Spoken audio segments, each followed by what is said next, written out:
Hey YouTubers, it's Mark and Julie again with Hanging with the Hyatts. And we just got back from Michigan trail riding, and we're trying to do maintenance, some simple maintenance stuff to get ready to go to our next trail system. But anyway, the first thing I did, one of the first things is pull the air filter out. This is a K&N air filter. This is the air intake side, and it's nasty. And I just cleaned it before we went. And that's the output side. So anyway, it's a K&N air filter.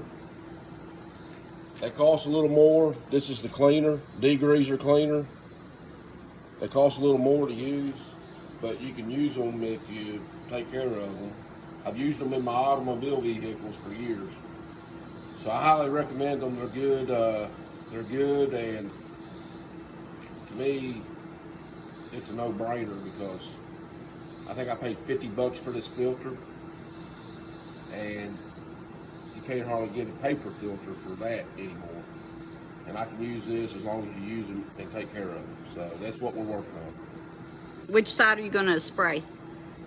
The air intake side. The dirty side. Yeah. We're going to spray this stuff on here, soak it good, clean it real good, let it set and soak and clean and all that stuff for about, after I get it good and soaked. Then you're going to spray it with the water hose. Yeah, but the K&N don't recommend leaving this stuff on here more than 20 minutes. I'm going to probably let it sit for 10 minutes. And I'm going to spray both sides. Okay, and then what side are you going to put the water hose through? I'm going to put low pressure water through this side. So it pushes Clean the dirt side, out. and it pushes it back out this way. So that's what we're doing. See you on the trails. Key point, you need to clean out the casing too that filter goes in, Mark said. And he's got a rag stuck in that hose, so when he blows it out, it don't go back up in the hose, Okay. the intake, he said.